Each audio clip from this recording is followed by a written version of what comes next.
Assalamualaikum warahmatullahi wabarakatuh. Bismillahirrahmanirrahim. Allahumma sholli wa sallim ala nabiyyina habibina Muhammadin sallallahu alaihi wasallam wa ala alihi washabbihi asma'in amma ba'du. Semua yang kami hormati, ada Pak Rektor, ada Rektor Senior Pak Harsoyo, ya teman-teman direktur, dosen semua yang saya hormati. Tadi katanya mau naik kelas ya. Kalau naik kelas dari rumah saya niatkan mari mengkaji diroyah. Diroyah itu melogikakan riwayat. Jadi misalnya kita sering dengar Rasulullah SAW sering ngendikan kalian masuk surga itu bukan hanya berdasar amal, tapi berdasar anugerah Allah Subhanahu wa Ta'ala. Oke, kita sepakat amal kita, perilaku kita, ibadah kita andaikan dikompensasi dengan nikmat yang Allah berikan tentu tidak seimbang. Untuk membayar itu saja sudah lunas. Jadi Anda semua tidak berhak masuk Allah surga. Sehingga di beberapa riwayat dijelaskan ada orang yang 500 tahun ibadah, nggak pernah maksiat. Ditanya sama Allah, kamu masuk surga karena apa? Karena ibadah saya ya Allah. Ya sudah, surga kamu 500 tahun saja karena ibadah kamu 500 tahun. Ini cerita umur-umur orang dulu. Ya Allah, katanya surga engkau ini selamanya. Ya kalau yang selamanya itu rahmatku, kalau amal kamu terbatas ya surganya sesuai amal kamu ya terbatas. Ya sudah ya Allah, berarti masuk saya surga saya ini karena fadl engkau, karena anugerah engkau. Itu namanya apa? Diroyah. Diroyah itu satu kajian analisis di mana kita percaya riwayat, tapi kemudian punya logika, punya diroyah. Ini penting supaya tauhid kita ini kuat. Jadi dulu ada orang yang sangat cerdas, namanya Jubair bin Mut'im. Dia saking cerdasnya, juga kaya, juga tokoh, dikirim sebagai delegasi pembebasan Asra Badrin, tawanan Badar. Kemudian pas datang ke Masjid Nabawi, Nabi delalah pas baca Wattur wa kitabim mastur. Sampai pada titik Nabi baca am khuliqu min ghairi syai'in am humul khaliqun. Apakah penciptaan yang sedemikian canggih itu dimulai tanpa perwujudan, tanpa sesuatu yang real, yang maujud? Orang itu langsung bersimpuh matur, ya Rasulullah saya Islam. Kada qalbi yatir, hampir hati saya, otak saya, pikiran saya itu terbang. Karena logika yang dibangun ateisme misalnya, kalau alam raya ini dimulai dari nihilisme, berarti logikanya apa? Al-adamu yakhluqu maujudan. Alam raya ini kan maujud, maujud itu ada. Kalau yang lebih dulu itu ketiadaan, berarti ketiadaan menjadi sebab kewujudan. Kalau dalam bahasa Arab itu al-adamu yakhluqu maujudan, sesuatu yang harusnya nggak jadi faktor karena ketiadaan menjadi faktor sesuatu yang nyata. Itu kan nggak masuk akal. Ya kalau alam raya ini ada al-adam sing yasbiqu maujudan, berarti alam raya ini al-adamu yakhluqu maujudan, sesuatu yang tidak ada menciptakan yang ada. Dengan logika itu terus kita ngaji. Diajari sama guru-guru kita, sifat dasar Allah itu maujud. Wallahu maujudun qadimun. Terus masuk. Yang harus distatuskan pertama dari Allah itu apa? Maujud, wujud. Karena dengan wujud ini layak menjadi penyebab adanya alam raya ini. Sehingga ketika kita menolak paham nihilisme atau ateisme, paham tanpa Tuhan, tanpa pencipta awal, kita punya diroyah bahwa tidak mungkin ketiadaan ini menjadi sebab perwujudan alam raya, yaitu am khuliqu min ghairi syai'in. Masa alam raya ini diciptakan tanpa sebab yang nyata, yaitu wajibil wujud. Siapa itu? Allah Subhanahu wa Ta'ala. Begitu juga menyangkut sholawat. Orang boleh beda pendapat tentang redaksi sholawat. Ada yang sholli ala Muhammad, ala Sayyidina Muhammad, Nabi Muhammad. Monggo lah, masalah redaksi saja. Tapi setelah dianalisis, Nabi itu Pak Rektor jadi Nabi setelah Nabi Isa saking dihormatinya sampai dituhankan. Juga jadi Nabi yang ada cerita masih hangat, orang Yahudi itu bunuh Nabi. Jadi yang satu mendudukkan Nabi sedemikian tinggi sampai kayak Tuhan, Yang satu menjatuhkan Nabi sedemikian rendah sampai dibunuh. Kayak apa susahnya jadi Nabi Muhammad SAW. Kemudian dengan gampang hadatin agama ini bikin syariat yang bernama sholawat. Redaksinya monggo sesuai tradisi masing-masing. Allahumma sholli ala Muhammad, Allahumma sholli ala Sayyidina Muhammad, ala Nabiyina Muhammad monggo. Tapi yang jelas redaksi ini kalau di biro ya dikaji. Allahumma itu Tuhan, Tuhan itu pemberi. Wa Muhammadun wa in jalla qadruh abdun min ibadi. Muhammad apapun tinggi derajatnya tetap berstatus hamba. Sehingga agama ini terjaga oleh syihotus sholawat. Agama ini terjaga oleh redaksi sholawat. Yaitu Allah tetap pemberi sebagai Tuhan yang enggak tersaingi, la syarikalah. Rasulullah Muhammad wa in jalla qadruh, apapun prestasinya, bisa mi'raj, bisa apa saja, tetap seorang hamba yang butuh muhtajun ila rahmatih. Jika redaksi Allahumma sholli ala Muhammad ini mengukuhkan yang Tuhan tetap Tuhan, hamba pilihan tetap hamba pilihan. Tentu dengan redaksi ini kemudian kita mendudukkan Nabi benar-benar posisi terhormat, yaitu orang yang paling berhak dapat askat tahiyah, mendapat penghormatan Allah paling tinggi, yaitu Rasulullah Muhammad SAW. Dan itu diulang-ulang oleh Allah. Subhanalladzi asra bi abdi. Status hamba ini diulang. Lagi-lagi ini bernama diroya. Bernama apa? Contoh ketiga misalnya fihi ayatum bayinatum maqamu Ibrahim. Dulu orang Yahudi itu ada diskusi masif. Syaratnya Nabi itu mbah-mbahnya harus Nabi, harus keturunan Nabi. Kemudian semua Nabi rata-rata di Palestina, di Syam. Lalu Muhammadnya asal-usulnya dari mana? Tahu-tahu orang Arab kok Nabi, padahal orang Arab itu dulu jahiliyah. Walhasil terus diceritakan bukti Muhammad ini turunan Ibrahim adalah ada jejak kaki Nabi Ibrahim di dekat apa? Ka'bah. Fihi ayatum bayinatum maqamu Ibrahim. Kalau Nabi Ibrahim pernah di Mekah, artinya beliau pernah meninggalkan turunan yang di Mekah. Itu bernama Nabi Muhammadun sallallahu alaihi wasallam. Itu disebut fihi ayatum bayinatum maqamu Ibrahim. Nah, itu namanya diroya. Diroya itu satu perilaku keseharian kita beragama, kemudian tahu logikanya. Yang keempat misalnya, mangkana yu'minu billahi wal yaumil akhir falyukrim apa? Jaro. Orang yang iman karena Allah dan Rasul maka memuliakan tetangganya. Andaikan pakai hukum sosial, tentu kalau tetangga kita baik, kita baik. Kalau kurang baik, kok kurang pegawaian gitu. Tapi dulu itu pernah ada seorang ulama itu dibully ya, dikerjain sama anak muda tetangganya. Pak Kiai datang ke rumah saya, orang ini datang. Kemudian setelah di rumahnya, saya tidak jadi butuh sama Pak Kiai, silakan pulang. Itu Kiainya senyum menikmati. Dan itu terulang 3 kali. Dibully seperti itu, dikerjain terulang 3 kali. Lalu tetap kiainya tuh asik, seneng sekali. Lama-lama kemudian ditanya, kenapa engkau tidak tersinggung? Padahal saya kerjain sampai 3 kali, tak undang, terus tak suruh pulang, tak undang, tak suruh pulang. Kata kiai tadi, yang memerintahkan baik sama tetangga itu Allah. Jadi saya nikmati ketika bisa baik sama Anda. Tidak ada urusannya dengan perilaku Anda yang menolak saya. Nah itu terus kita tahu, memang motifnya kita baik sama tetangga karena iman sama Allah dan Rasul, bukan hukum kompensasi sosial. Jadi kalau mau diteruskan Pak Rektor, saya ngajar di sini ya karena perintah Allah, itu orang alim harus ngajar, bukan karena perintah rektor. Kalau diteruskan, ya saya mohon juga gitu para dosen, para karyawan di sini, kalau nggak khianat dengan UI itu karena takut sama Allah, jangan takut sama rektor. Kalau Anda baik juga karena Allah, jangan baik karena apa? Rektor. Bagaimanapun ya semua kita ini makhluk, makhluk itu la yadurru wa la yanfa. Begitu juga melihat Indonesia. Melihat saya ini kan ikut di UI itu lama sekali, ikut sama Profesor Zeni, dan Profesor Zeni nulis tafsir. Mungkin Pak Hersoyo tahu banyak, dulu Pak Lutfi ya tahu banyak. Tapi saya memang nggak pernah terbuka karena ya memang nggak ingin. Kondisi ini kondisi darurat.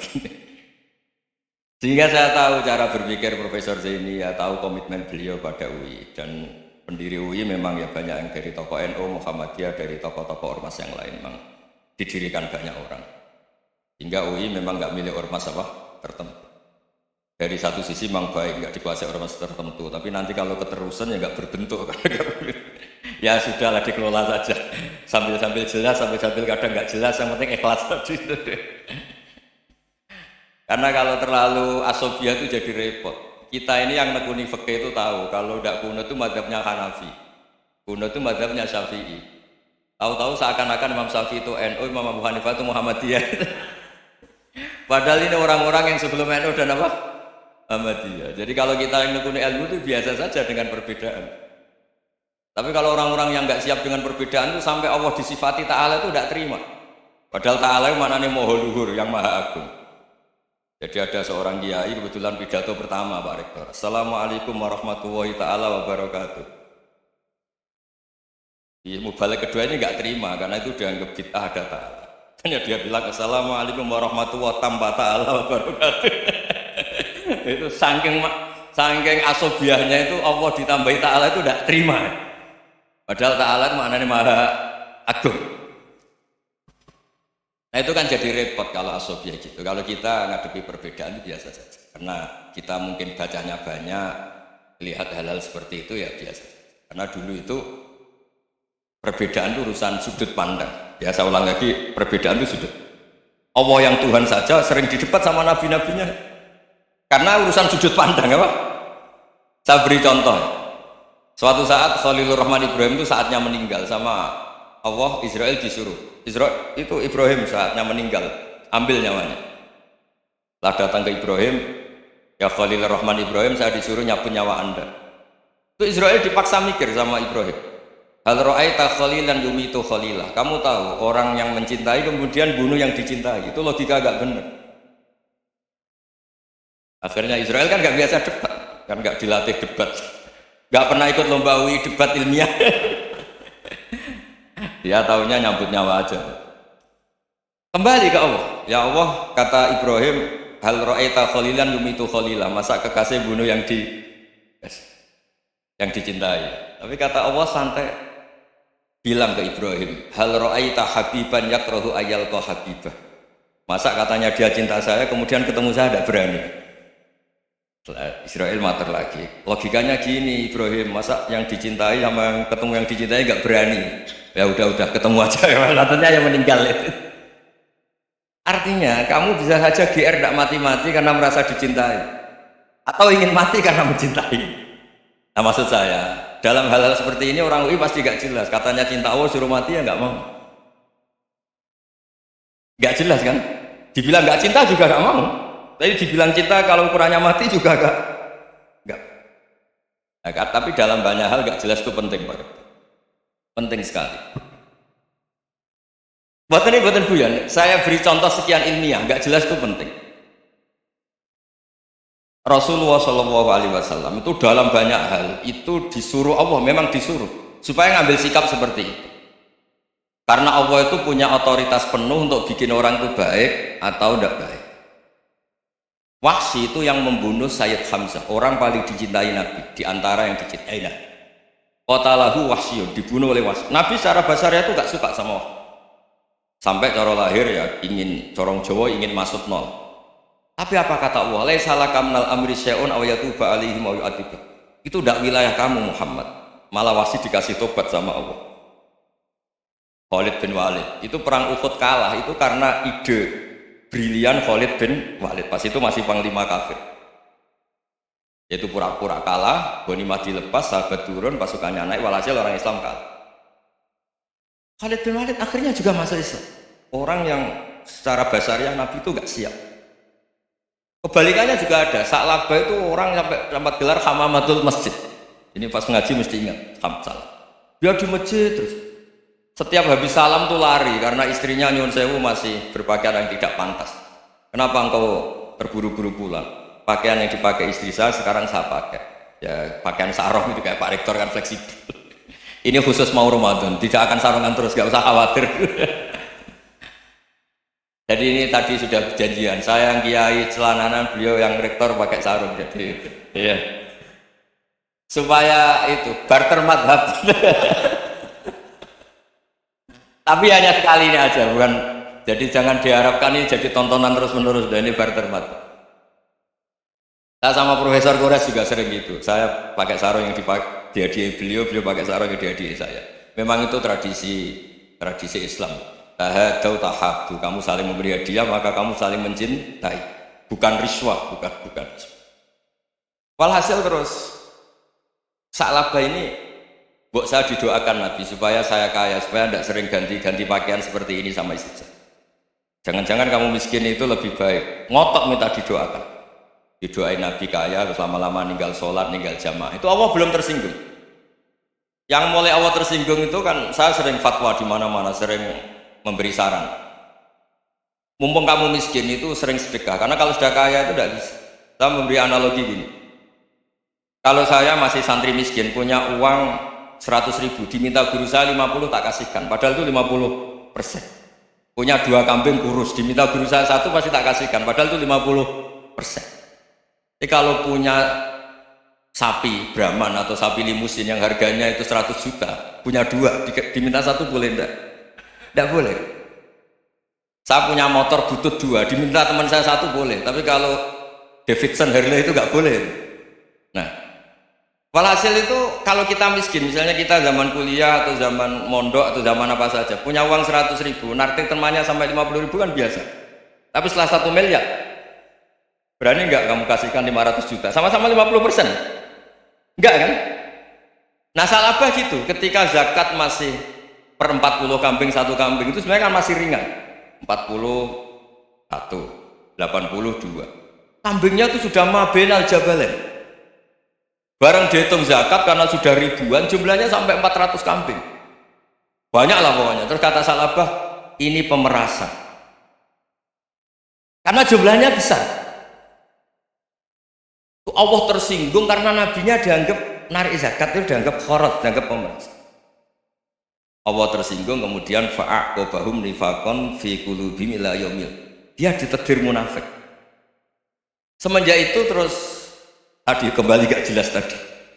Barkohnya gak jelas itu menjadi orang tuh bijak. Ini sekarang nakal, jangan-jangan nanti jadi orang baik. Yang sekarang baik, jangan-jangan suatu saat jadi tidak baik. Semua orang introspeksi. Gak ada jaminan kalau kita sekarang baik akan baik terus, gak ada jaminan kalau kita sekarang buruk akan buruk terus. Sehingga terus banyak kiai-kiai bijak itu memang lahirnya gak tegas, tapi gak tegas itu yang menjadikan bijak, karena sama-sama mungkin. Itu yang disebut laisa laka minal amri syai'un aw yatuba alaihi wa yu'adzibum, itu tidak wilayah kamu. Ketika Allah mengomentari orang munafik juga wa yu'adzibal munafiqina insya'a aw yatub. Bisa saja ada yang disiksa, bisa saja ada yang dikasih tobat. Karena pola yang kita analisis itu semuanya menurut kita, bukan menurut kemaslahatan orang apa. Saya punya sekian contoh cerita orang yang sowan kiai baik-baik, mungkin bawa gula atau salam jambla, tidak tahu lah, tidak mesti jadi wali. Tapi Kalijogo yang kenal Sunan Bonang itu kenalnya itu karena ingin begal, malah jadi wali. Tapi tidak usah dicoba. Umar itu nyari Nabi itu mau dibunuh, tapi malah tobat jadi orang baik. Jadi ini penting ngaji ya, supaya tidak tegas itu, tidak jelas itu kadang baik. Nah termasuk saya juga termasuk dia yang milih tidak jelas. Saya sering gojol gini, Fajar Hadil ini murid-murid saya sering saya gojol. Kalau semua sistem pendidikan kayak kampus, kayak UII, kayak UIN semuanya, itu sistem yang bagus karena tertib, jam kuliahnya jelas, mata kuliahnya jelas. Kalau di pesantren itu Pak Arso itu gak tertib, tapi justru itu enak ketemu di jalan orang berani tanya. Nah ini kalau mbak-mbak misalnya menstruasi, mau belajar haid nunggu semester berapa baru tahu. Itu bisa sekian tahun gak sholat karena nunggu pelajarannya baru diterangkan. Mau haji juga gitu, nunggu mata pelajaran haji. Kalau nggak jamnya, nggak mau dosennya ngajar. Ya, kalau kiai kan nggak ketemu di jalan, tanya dijawab. Jam berapa juga dijawab. Artinya Indonesia itu berkah, ada sistem kampus yang tertib. Ya semoga termasuk tertib gajinya. Tapi tertib gajinya itu juga sebenarnya rugi. Saya sering ada pegawai negeri Gus, tolong doain saja di PNS enak ya. Gajinya tetap. Kata saya nggak mau kalau gaji saya tetap. Kok bisa Gus enak tiap bulan mesti dapat gaji. Kalau tetap nggak naik-naik kata saya. Kalau kiai gajinya nggak tetap, tapi di atas yang tetap kata saya. Artinya Indonesia itu berkah. Kalau semuanya pakai sistem pendidikan setertib ini, orang mau tanya khair ya nunggu pelajaran. Bab haji ya nunggu pelajaran haji. Tapi kalau ketemu kiai itu enggak. Ya semuanya. Saya pernah di pasar, Gus mau tanya apa? Anak saya sih keluar darah terus gini-gini. Padahal biasanya khair hanya 7 hari gini-gini. Ya sudah kembalikan ke biasanya rudat bilal adat. Itu enggak usah sowan ke rumah. Juga enggak registrasi dulu, enggak daftar dulu. Ya ini tidak nyindir cerita saja supaya ini bukti koalisi beneran. Jadi saya yang kiai nggak tertib jam, koalisi sama yang tertib jam. Jadi kalau semuanya sistem kampus, nanti pertanyaan itu enggak bisa on time, enggak bisa setiap saat. Makanya Indonesia itu berkah. Kiai-kiai yang alim yang di jalan-jalan banyak, juga kiai yang di kampus dokter-dokter fikih banyak, yang nekuni ilmu umum ya banyak, macam-macam. Itu masalah itu kalau saling mengadili itu baru masalah. Misalnya kiai ngeluh nggak enak jadi kiai, nggak punya gaji tetap, yang dosen ngeluh nggak dicium tangannya. Karena memang unik Indonesia. Kalau guru fikih kok dosen itu tetap nggak dicium tangannya. Karena pikirannya anak-anak itu sudah bayar disuruh nyium. Itu kayak di alam sadar tuh gitu. Kalau kiai itu kan anak-anak nggak bayar gitu. Ya upahnya cium tangan itu. Makanya kalau kiai-kiai tidak keramat bisa mati karena cium tangannya doang itu bisa mati itu kiainya. Ya ini cerita supaya saling menghormati saling menghormati. Jadi kalau makanya itu pakar-pakar akhlak ya, pakar-pakar etika peradaban. Itu tertampar betul ketika Nabi urusan ilmu itu mengabaikan itu. Kalau sudah urusan ilmu, misalnya begini, ada urusan ilmu, ada mbak-mbak cantik atau ibu-ibu cantik, itu dalam Islam itu diajarkan jangan sopan-sopan banget. Kata Nabi, karena kekuatan ilmu itu di atas kekuatan akhlak, di atas kekuatan adab. Ya nisa an-nabi lastunna ka ahadim minan nisa, ini taqaitunna fala takhdu'na bil qaul faya tama alladzi fi qalbihi marad. Misalnya ada mbak-mbak cantik, menarik, kemudian sopan misalnya sama Pak Fajar sama dosen-dosen, monggo binara. Wah itu bahaya, pikirannya kemana-mana. Orang yang imannya pas-pasan, berarti mau. Maksud saya kalau cantik, menarik, ketemu di jalan, biarin aja dosennya mau kemana, biarin aja. Gak usah dihormatin. Kalau dihormatin, Pak mau kemana, sadar mau bisa bahaya, tak biarin aja. Kalau tanya, Dek ini alamatnya mana? Cari sendiri Pak. Karena hanya dengan cara itu si Pak dosen ini nggak kepikiran. Nggak ada orang suka orang kedus itu nggak ada. Tinggal sudah cantik sopan. Wah bisa pikirannya macam-macam. Itu ilmu. Fala takhdu'na bil qaul. Kamu jangan terlalu lirih kalau ngomong. Fayat ma'alladzi fi qalbi maradun. Orang yang pikirannya masih kotor pasti berpikir yang negatif. Anda mungkin demi sopan sama dosen Anda. Tapi sejauh mana dosen Anda juga berpikir positif? Itu kan uji iman sama uji nyali. Nah, sama pejabat yang sopan sama kiai mungkin punya Alphard, punya Robicon, punya terus bawa uang banyak, terus sama kiai cium tangan hormat. Jangan-jangan kiainya yang pikirannya macam-macam. Ini berarti bisa jadi muhibbin potensial misalnya. Nah, saya ini termasuk kiai yang pengagum ilmu. Sehingga saya sama orang yang medit, yang kikir sama saya itu saya senangnya bukan main. Kenapa? Karena kalau orang medit itu gak berhak nuntut. Tapi kalau orang lomo 1 juta minta surga, 2 juta ya minta apa? Surga. Gus salam template 200.000 aja kadang minta surga. Tapi kalau yang kikir-kikir ya sudah salaman tok sudah, gak minta apa-apa. Kan dia tahu diri, gak bayar kok minta. Maksud saya, Islam itu luas, dinikmati saja, Pak. Dinikmati. Nah itu diroya, maksudnya itu diroya. Diroya itu kamu tahu aturan Islam itu kamu harus yakin khairihi wa syarrihi minallah. Semua itu ujian, tapi kemudian dikaji. Makanya saya ini termasuk pengagum Imam Syafi'i. Imam Syafi'i itu dikasih tahu. Ada orang yang di depan engkau cium tangan hormat, itu di luar ngomong-ngomong, ngata-ngatain Anda. Imam Syafi'i tertawa-tawa sowan. Ada ini dikata-katain di luar kok tidak kamu anggap munafik malah tertawa. Berarti saya wibawa, di depan saya nggak berani. Dianggap enteng saja. dibilangin, sebagian orang kampung sini nggak suka sama engkau, baguslah, nggak akan pinjem uang sama saya. Di mana-mana orang pinjem minta tolong itu karena seneng, kalau benci kan enggak. Intinya dianggap enteng saja, yang terjadi di dunia itu semuanya dianggap enteng saja. Man asa ilaika faqat atlakoka, yang berburuk sama kamu itu membebaskan kamu. Coba kalau akrab, detail. Ya misalnya akrab sama Pak Fajar, bilang kan ke Pak Rektor, sangkat tuh jadi guru tetap atau apa, kan ribet. Kalau tidak cocok kan nggak minta Pak. Makanya hati-hati Pak Rektor sama yang akrab-akrab itu. Itu dulu saya juga nggak paham. Di antara wasiat Bapak yang sering diulang-ulang tuh itu. Suatu saat kamu jadi kiai, ngelola orang nggak seneng tuh gampang. Sudah, situ orang lain. Tapi kalau ngelola orang nggak orang seneng tuh repot. Mintanya aneh-aneh. 100.000 aja minta surga. Hanya teman tenis saja minta naik jabatan. Intinya itu ya sudahlah dikelola. Yang seneng ya berkah, mungkin teman berjuang, teman diskusi. Yang nggak seneng ya berkah, karena ini tidak minta macam-macam, enggak.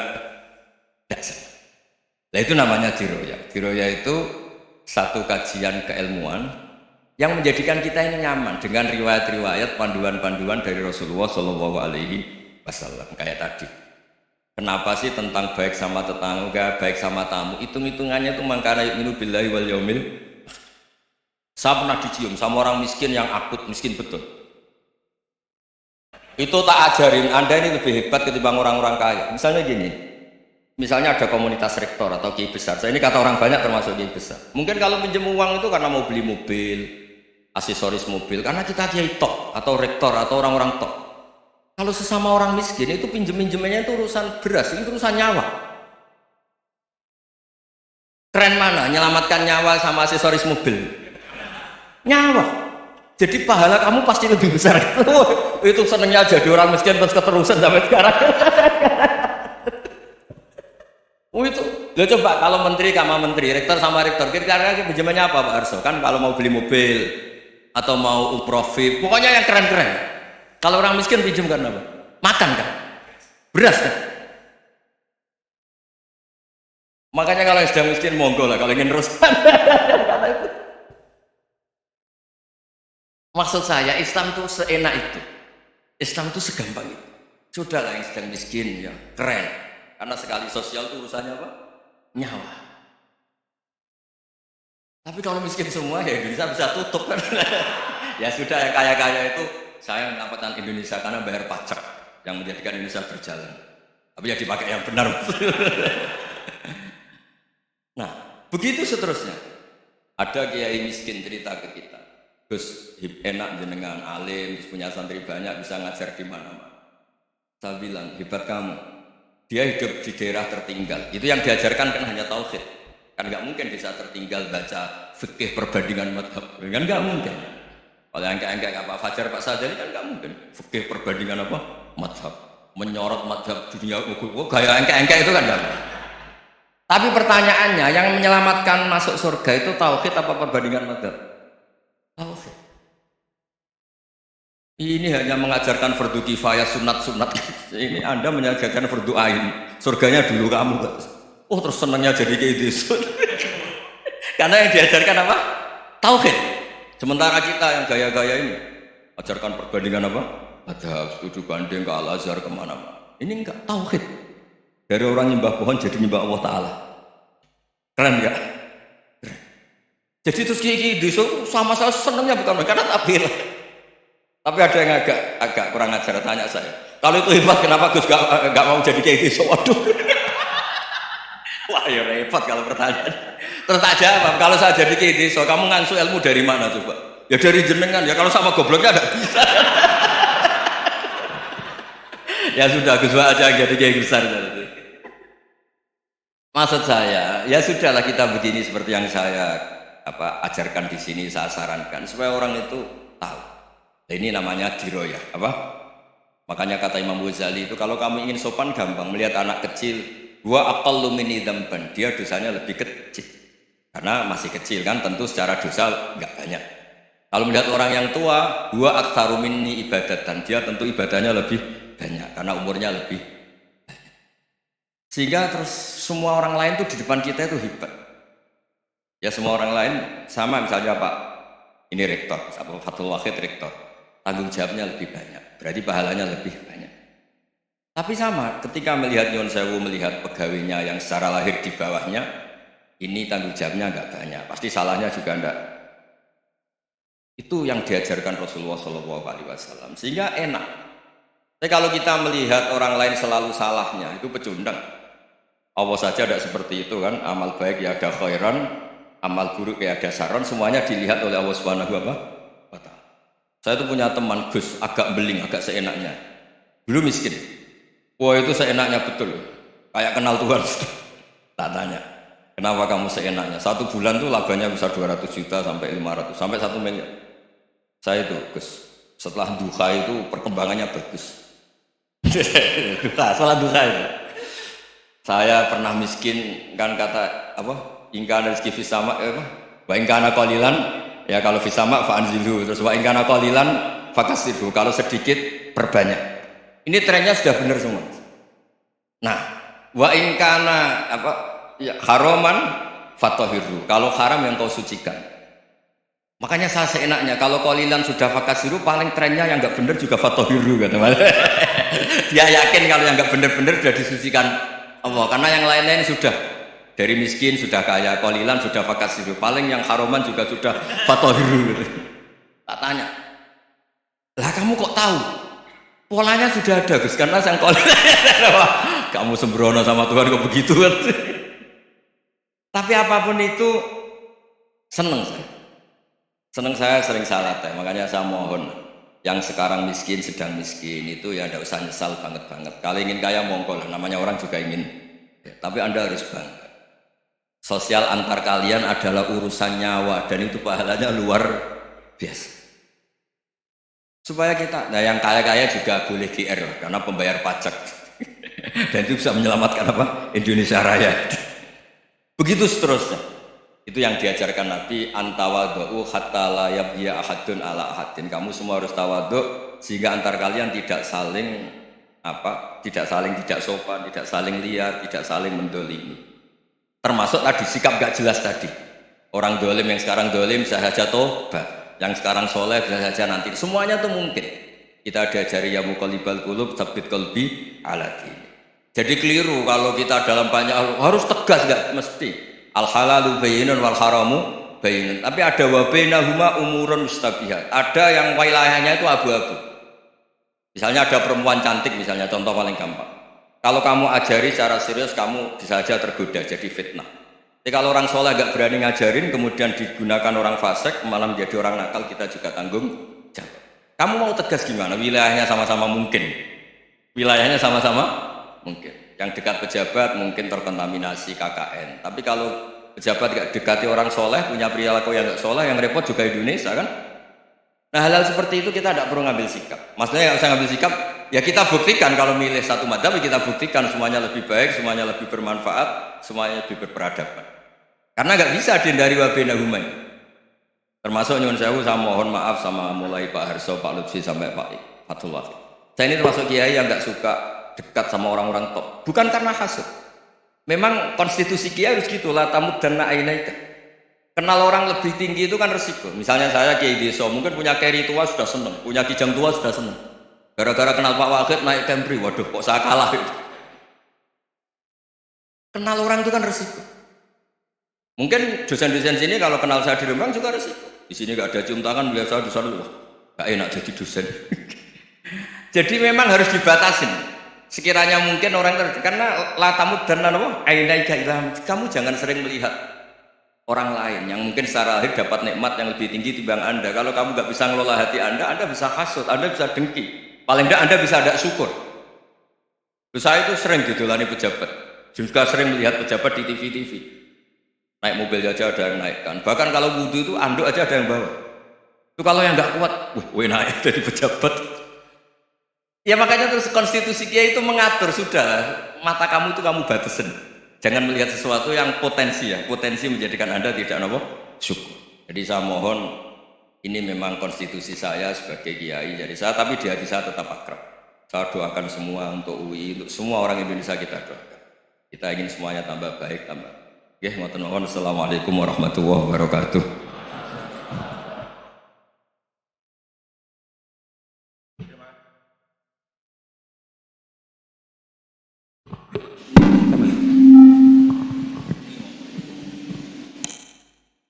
Terima kasih Gus Bah untuk pencerahan yang luar biasa.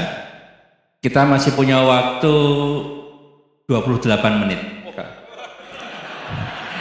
Kalau Gus Bah berkenan, apakah ada yang ingin bertanya? Singkat, padat, sebutkan nama. Sana dulu ya. Ya. 3 ya? 3 aja ya. 1, sini 2, 1 lagi dari Ahmad. Ya Ibu ya. Ya. Silakan. Satu dari sana ya. Ya, maju aja, maju. Mikrofonnya.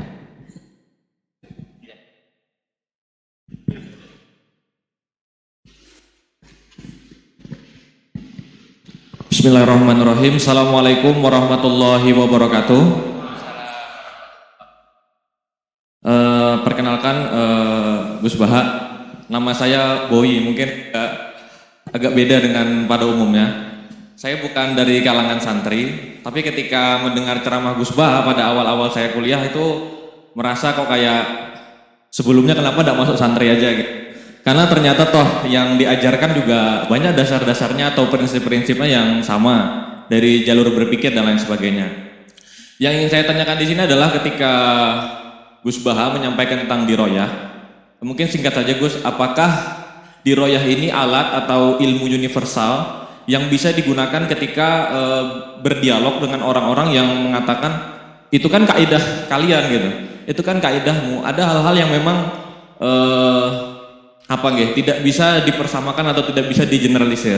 Ya mungkin seperti itu Gus. Dan juga yang terakhir, kalau boleh saya izin bersalaman boleh Gus.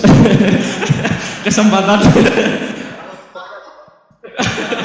Oke, Assalamualaikum warahmatullahi wabarakatuh.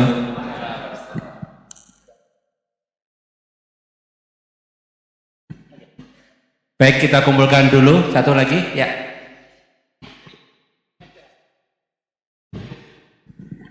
Cek. Bismillahirrahmanirrahim. Assalamualaikum warahmatullahi wabarakatuh. Ya, perkenalkan saya Taufik Satrio, biasa dipanggil Tosa. Ya. Ya.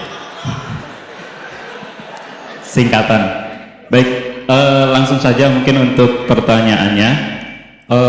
Di Yaumil Akhir nanti kan ada yang namanya Yaumil Mizan. Itu pertimbangan gitu kan. Nah itu bagaimana kalau timbangannya itu sama, artinya seimbang. Apakah itu nanti akan berada di tengah-tengah antara surga dan neraka atau seperti apa?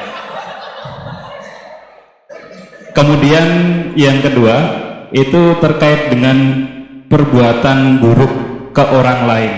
Ketika kita berbuat buruk ke orang lain itu kan kita istilahnya zalim kepada orang lain. Tapi di lain sisi itu secara zahir kan seperti itu. Tapi di lain sisi di akhirat itu kan kalau secara pahala kita itu membantu orang lain mendapatkan pahala. Nah.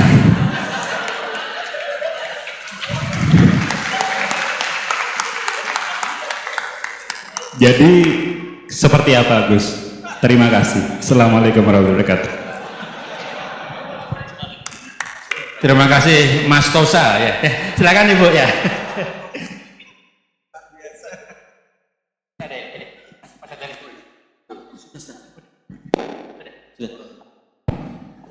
Assalamualaikum warahmatullahi wabarakatuh.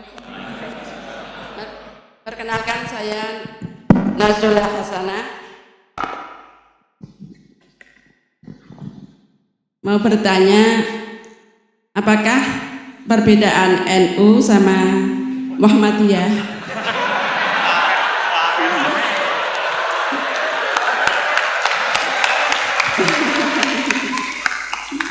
Tadi kan dijabarkan, terus dalam sholat subuh itu kan ada yang pakai doa kunut, ada yang enggak. Tolong jabarkan. Wassalamualaikum warahmatullahi wabarakatuh. Waalaikumsalam. Baik Gus, ini ada 3 penanya. Mas Boy tadi terkait dengan diroya, apakah ini universal, termasuk untuk yang non muslim bahkan itu kan.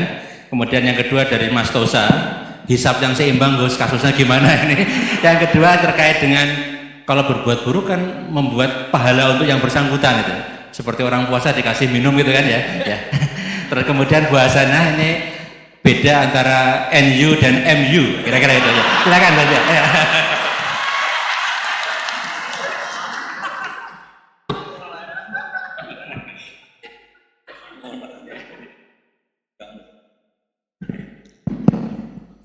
Bismillahirrahmanirrahim. Sebelum saya jawab, saya senang kalian semua senang dengan sesuatu yang taat itu. Banyak orang untuk senang nunggu maksiat dulu. Mungkin melihat perempuan yang tidak mahram, melihat sesuatu yang maksiat. Jadi ini spesial. Majelis ilmu tapi apa? Senang.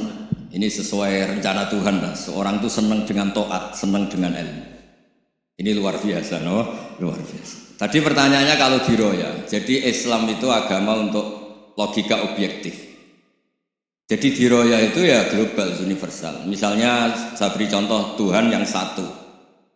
Itu dulu, saya ulang lagi, dulu itu ada imam namanya Imam Amudi. Itu pengajar matematika Mas Boy, pengajar matematika. Itu kan nggak lazim, tapi kiai kok pengajar apa? Singkat cerita, ini cerita keramat. Kalau kalian nggak paham ya keramat sendiri. Jangan nggak paham menentang. Singkat cerita, di antara keramat beliau itu Allah itu nyuruh para malaikat disuruh ngaji matematika, ngaji tauhid, tapi disebut sama Allah ngaji matematika. Ternyata apa? Cara ngajarkan gini. Misalnya ngajarkan di titik angka 2, 3 sampai 1 miliar 1 triliun. Nisbatus naini ila ma la nihayatalah. Itu nisbatul fard asli. Angka itu entah 2, entah 3, entah 1 miliar, semuanya dibanding angka 1 itu namanya cabang. Tetap yang al aslu itu angka 1. Itu otak siapapun itu akan ikrar dengan logika tadi, bukan kita Muslim. Semuanya akan tahu angka berapapun jumlahnya, tetap asal usulnya angka 1. Terus dia gambar, ya gambar apa saja, gambar masjid, apa gambar sapi atau gambar apa saja, dimulai 1 titik. Gambar ruwet maupun gak ruwet tetap saja dimulai 1 titik. Nuqtatul wujud. Jika kalau zaman saya ngaji, Pak Rektor ngaji dulu diterangkan semua makna Quran ada di Fatihah, Fatihah ada di Bismillah ya, Bismillah itu ada di titiknya bak. Lah kenapa ini hebatnya Quran? Kenapa dimulai dari 1 titik? Untuk maklumatkan semua alam raya ini jadi 1 titik, yaitu wujud Allah. Logika seperti itu kan orang nggak terima gimana? Gambar seruat apapun dimulai dari mana coba? 1 titik. Angka sebesar apapun dimulai angka apa? 1. Jadi diroyah itu ya universal gitu Mas. Ya gitu Mas Boy ya. Jadi diroyah itu universal. Ya soal ada yang belum dapat hidayat apa itu nomor 2, tapi logika yang dibangun Islam itu. Terus pertanyaan kedua apa? Draw tadi. Bisa. Kamu ingin draw? Ini kasus ini, nggak pernah ngaji Quran itu. Di antara yang diterangkan Quran detail itu Ashabul A'raf apa? Ashabul A'raf, orang yang baiknya sama gurunya itu imbang. Itu sudah disediakan nanti di surga itu ada pagar. Kamu ingin di situ? Pagar pembatas, apa? Pagar pembatas. Di surga enggak, neraka enggak. Jadi kejadian surga dan neraka itu gini, tak terangin. Jadi kira-kira gini, kan hisab itu hanya rubu'un nahar, sekitar 2 jam, 2 jam setengah selesai. Jadi satu dunia ini dihisab Allah, hanya Allah butuh waktu 2,5 jam. Rubu'un nahar. Kenapa gitu Pak Rektor? Karena semuanya datang ini sudah terindikasi dan itu sudah jelas. Misalnya orang yang soleh banget, wajahnya bersinar, bahkan semua tubuhnya bersinar. Yas'anuruhum baina aydihim. Yang pas-pasan, ya sinarnya pas-pasan. Sehingga nanti yang punya sinar cukup di kanan. Yang kelip-kelip agak ini, yang rawan kesaruk ini yang ini. Yang gelap gulita langsung di kiri. Nah itu terus faduriba bainahum bisuril lahu bab. Terus Allah langsung bikin pagar. Nah yang rawan kesaruk pager yang kelip-kelip tadi. Yang temangsang ini. Karena yang jelas hitam di kiri, yang jelas putih kanan. Yang abu-abu ini sama malaikat degar kok saja. Lah terus temangsang di Araf itu. Nah, terus setelah di pagar ini dia punya kegiatan. Kalau melihat neraka bilang Rabbana srif anna adzabal jahannam. Kalau melihat surga ya Allah, ma kuntu asqa khalqik. Saya ini hamba Engkau yang tidak paling sial dan Kau Maha Rahman. Tolong saya jangan dihadapkan ke neraka lagi. Karena itu menyiksa. Pesabar wa ahraqat.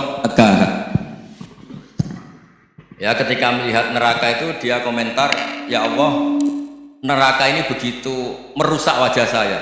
Hawa panasnya itu sudah menghancurkan semua, baunya juga agak enak. Saya minta saya dihadapkan ke surga bersama Allah. Tapi kamu tidak minta lagi kan? Tidak, saya hanya minta itu tok gitu. Nah ini saya pandu, kalau kamu ngalami tak pandu.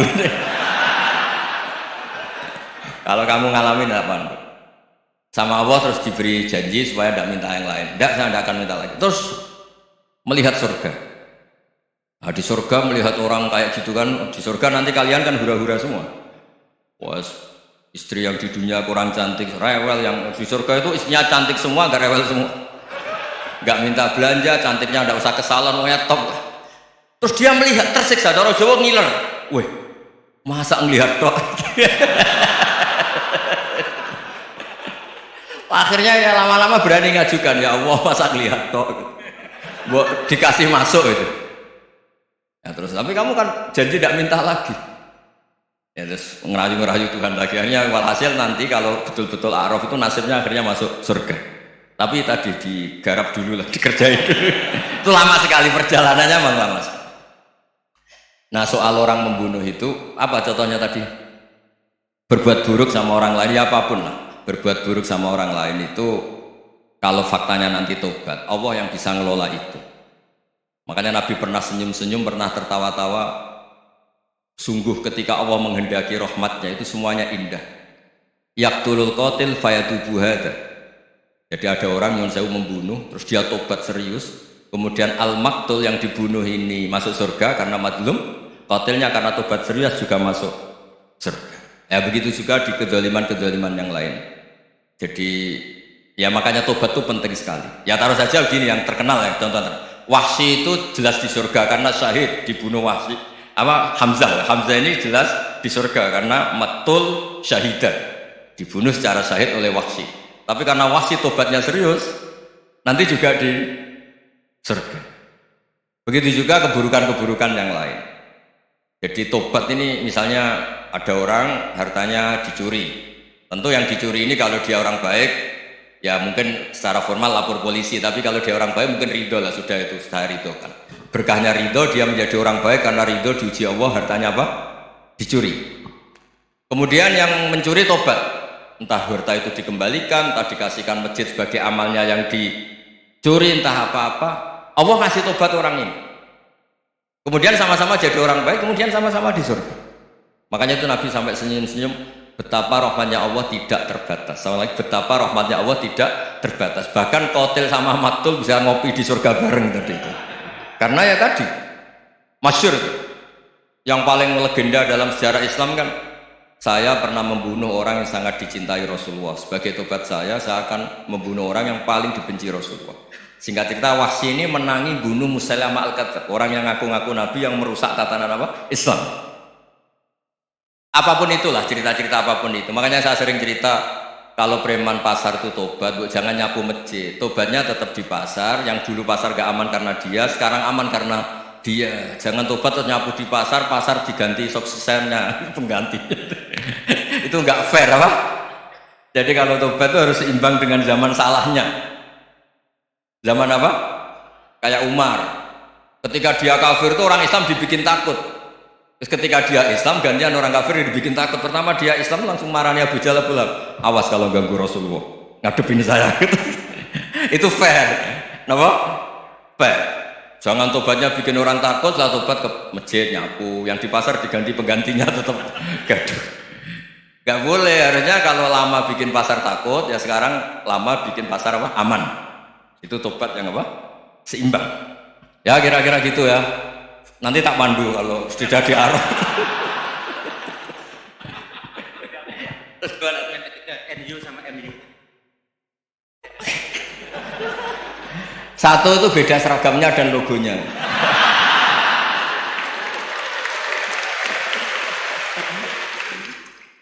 Kedua, nama ketua umumnya. Ketiga, tanggal acara besarnya. Muktamar Muhammadiyah dan NU itu beda. Sudah beda satu abadnya. Tentu dulu Muhammadiyah. Tapi begini ya, perbedaan itu nggak bisa dihindari karena tadi ada sudut pandang apa? Ada sudut pandang itu nggak bisa dihindari. Ini cerita yang nyata ya. Saya ulang lagi, senyata-nyatanya. Andaikan betul Rasulullah itu hanya kunut 1-2 kali, maka kalau menurut mazhab Syafi'i, apa salahnya melakukan sunnah terus-menerus meskipun Nabi itu melakukan hanya beberapa kali? Karena pertama sesuatu yang pernah dilakukan Nabi pasti akan menjadi sunnah yang terus-menerus. Nabi itu puasa Senin Kamis juga tidak selalu. Salah kalau ada orang bilang Nabi malah takut kalau ibadah sunat dilakukan terus-menerus karena nanti takut dikira wajib. Itu masyhur dalam kaidah usul fikih. Tapi yang tidak kunut juga ada salah karena ya tadi Nabi ya pernah kunut, Nabi juga pernah tidak kunut karena Nabinya orang banyak. Karena bukan Nabi kelompok tertentu, no? Jadi sederhana. Terus menyangkut ini dengerin betul sujud. Sujud itu banyak ulama yang mengatakan untuk sah itu harus melibatkan 7 anggota. Umirtu an asjuda ala sab'ati azumin al jabha wal yaden wal rubaten wal qadamain. Saya diperintahkan sujud itu melibatkan 7 anggota, yaitu jabha, yaden 2 tangan, 2 itu terus 2 qadamain. Tapi Imam Syafi'i ngendikan andaikan ada pendapat yang mengatakan ukurannya cukup jabha, maka itu juga benar. Karena Nabi ketika sujud ngendikan sajadalaka wajhi wa sam'i wa basari. Ya Allah telah sujud ke engkau wajah saya, jabha saya. Nabi tidak menyebut tangan, tidak menyebut rubaten, tidak menyebut qadamain. Ini wajah tu wajah, ukurannya itu hanya jabha. Itu kayak iya kayak enggak. Nah hal-hal seperti itu yang menjadikan ada ijtihad. Ijtihad itu satu pemikiran yang cara sudut pandang itu kayak iya kayak enggak. Nah itu terus ada al-madhaibul arba'. Terus ketika implementasi di Indonesia dulu Mbah Ahmad Dahlan juga ngaji Mbah Soleh Darat, Mbah Hasyim Asy'ari juga ngaji Mbah Soleh Darat. Ketika di Mekah sama-sama ngaji Syekh Khotib Minangkabau, sama-sama ngaji Syekh Mahfud Termas. Jadi ya kalau di keluarga kita itu ya biasa aja perbedaan-perbedaan itu selama masih ilmiah dianggap biasa. Karena memang ngelola sudut pandang itu nggak bisa ditertibkan. Nabi Yahya itu suka berkawan orang soleh. Karena berkawan orang soleh itu enak. Tapi kalau Nabi Isa suka dandani desa-desa tertinggal yang masih macem-macem. Ketika ditanya, kenapa engkau suka berkawan orang-orang gitu?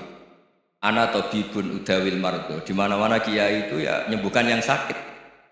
Jadi kalau dakwah yang sudah iman tuh akeh tunggali gitu. Tapi dakwah gitu kan tantangan.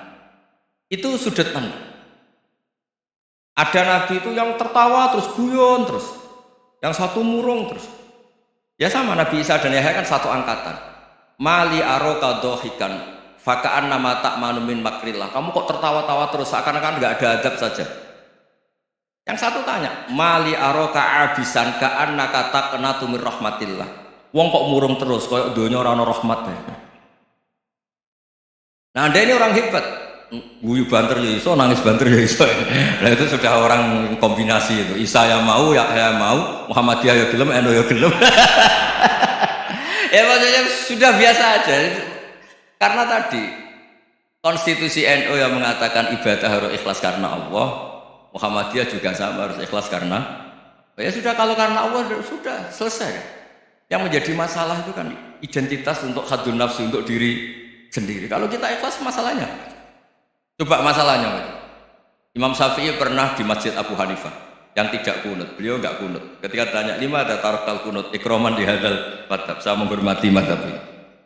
Jadi ya biasa. Sebaliknya juga sama orang-orang Hanafi kalau Imam Syafi'i kunut ya ikut kunut. Karena kalaupun Anda yakin itu tidak disyariatkan, kamu juga yakin itu tidak membatalkan apa? Sholat. Itu yang perlu dicatat. Kalau Anda tidak yakin sunat, kan tidak yakin kalau itu membatalkan sholat. Jadi sebetulnya kalau dianalisis secara keilmuan itu ya semuanya normal.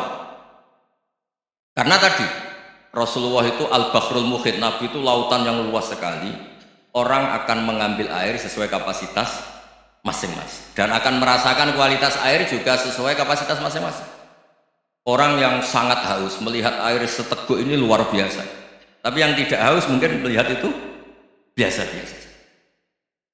Jadi makanya saya mohon lah, sudahlah itu biasa saja, apalagi secara sanad ya sama, secara tradisi sama. Ya soal perbedaan tidak harus dengan NU, antara Muhammadiyah juga biasa beda. Mungkin di UI antar rektorat juga beda-beda. Yang satu suka dekat rektor, yang satu suka enggak. Monggo asal itu niatnya ikhlas. Terakhir saya beri cerita, ada sahabat ditanya, "Sifli wajah Rasulillah." Coba tolong saya ceritakan wajahnya Nabi kayak apa. Sahabat itu nangis. Kenapa engkau menangis? Saya itu tidak pernah melihat wajah Rasulullah SAW. Loh kenapa? Engkau kan sahabat. Sungkan. Sebagai bentuk penghormatan saya tidak berani melihat wajahnya. Sebagai bentuk penghormatan pada waktu Nabi, saya tidak berani sowan. Nabi di dalam punya keluarga, punya istri, punya cucu. Kalau saya sowan tuh ganggu. Ya masuk akal. Bentuk hormat itu tidak ganggu kan. Tapi ada orang-orang yang bentuk hormat, bentuk sayang itu sering datang ke majelis Nabi. Sama-sama masuk akal, bisa didebat gimana? Sama-sama masuk akal. Ya sudah itu ijtihad, maksudnya itu ijtihad, itu sudah sama-sama masuk akal. Abu Hasan Asyadili itu kalau kemana-mana pakai mobil mewah, pakai baju mewah. Ketika ditanya, Anda ini ulama kok pakaiannya mewah, mobilnya mewah? Dan uang rata pikiran nyangoni. Nah, tapi nak kowe tawaduk melas, terus dibalik numbalmu sakit. Ngono ora iso mulai ya ini. Ya tapi misalnya semua gitu mesti ada yang salah paham, itu keangkuhan. Tapi kalau semuanya kelihatan gembel, nanti orang trauma jadi kiai. Takut kayak itu. Ya sudah, itu wilayah ijtihad, sudah tidak usah pokoknya sudah, yang penting ikhlas. Anda berani tanggung jawab nanti ketika ketemu Allah Subhanahu wa taala. Nggih, ngoten. Assalamualaikum warahmatullahi wabarakatuh.